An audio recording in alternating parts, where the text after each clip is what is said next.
I mean, the video was clear enough. You could see it was launched 35 miles out, and it came up out of the ocean. Yes. Initially, somebody said it was a meteor. How do you like that story? From the bottom of the ocean, it came up. Very confused meteor. Yeah. I think science goes awry. They dismissed that one pretty quickly. I heard somebody in the news going, "Meteor? Don't those go from the sky to the ocean instead of the ocean to the sky?" Yeah. Okay, let's pretend it was a plane. But yeah, clearly a missile. Just the shape of it, the ascent, the speed, the direction, the spiraling. Yes. The helicopter, the reporter in the helicopter said he could see the object. He could see the flames coming out of the base, and he says it went up in a swirling, spiraling way, just like a missile would do, right? Yeah, exactly. So, clearly a missile. And on top of that, the U.S. military, the Air Force, and the Navy both said it wasn't a plane of theirs. They didn't have any planes that were scheduled out there, and there were no commercial planes scheduled. Well, you got the government saying, Jim, that they don't even have a clue as to what it is. They still don't Initially, yeah. That was their response. Yeah. But now they're saying it was just a contrail from a regular jetliner. Now I heard, it was a flight from Hawaii to Arizona. That's all it was. And, they're now throwing a flight number out there to try. But that's ridiculous. What? It's coming from the bottom of the ocean?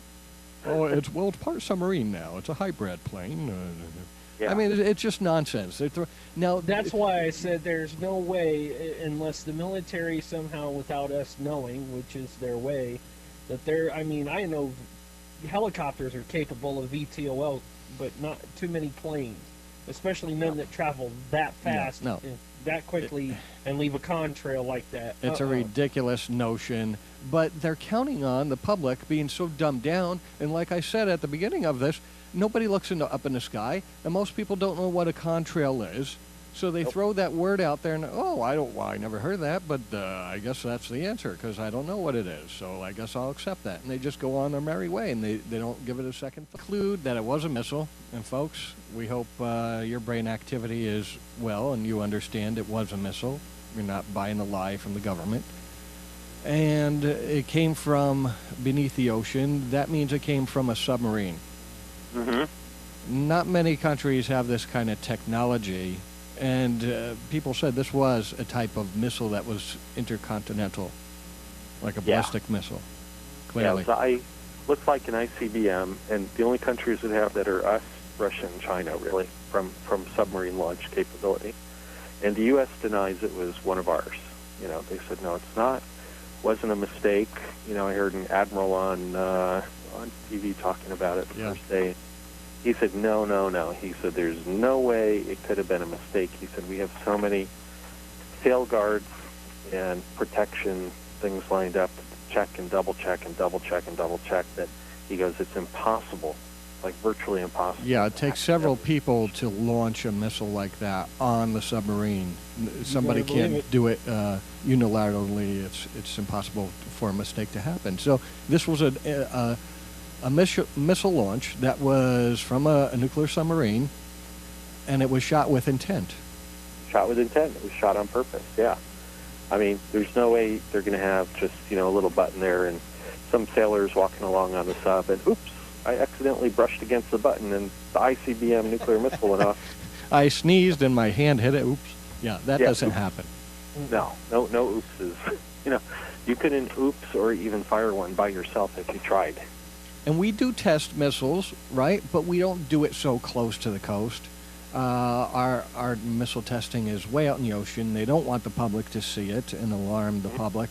So knowing it's not a mistake, it couldn't have been one of ours. We don't do that. We wouldn't do that. So it leaves us a conclusion, folks, that this was a missile from a nuclear submarine that was fired with intent by a foreign country. And we narrow it down to two countries that have this technology and capability, China and Russia. Yep.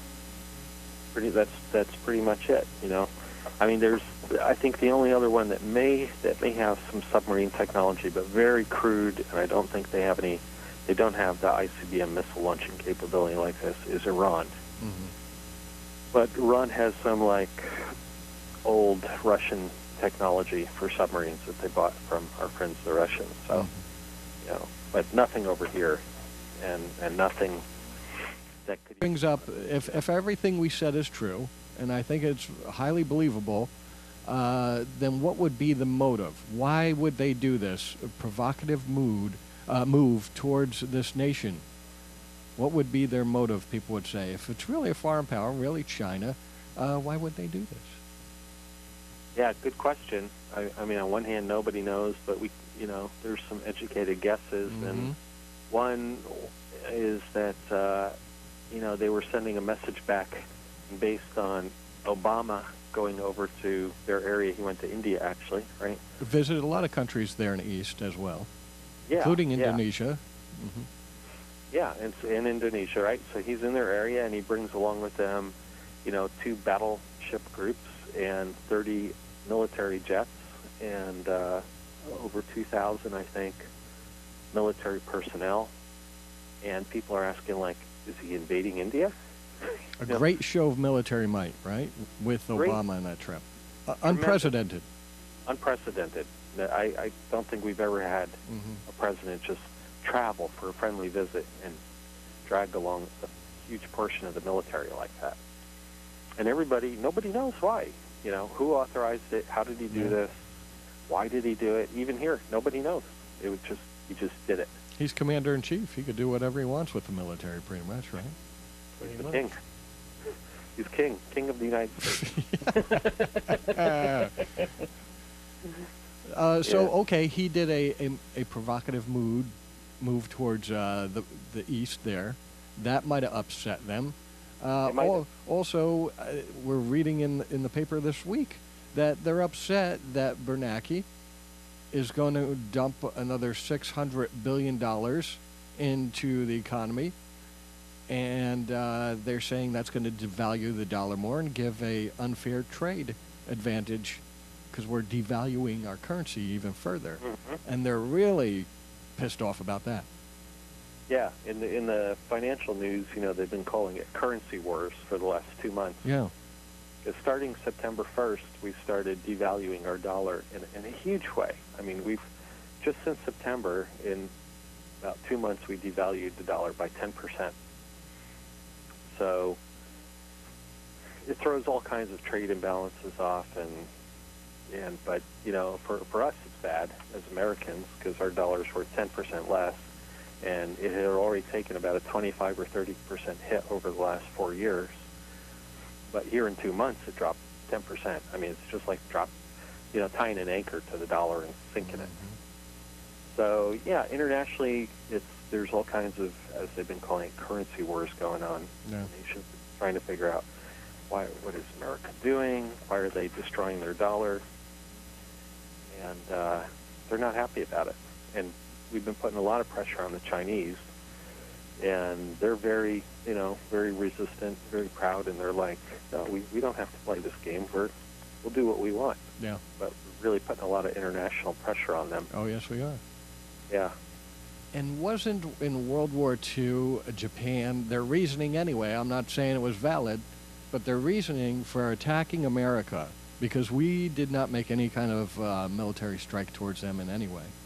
But their reason to attack us is they felt that we had started economic war towards them in our trade practices towards them.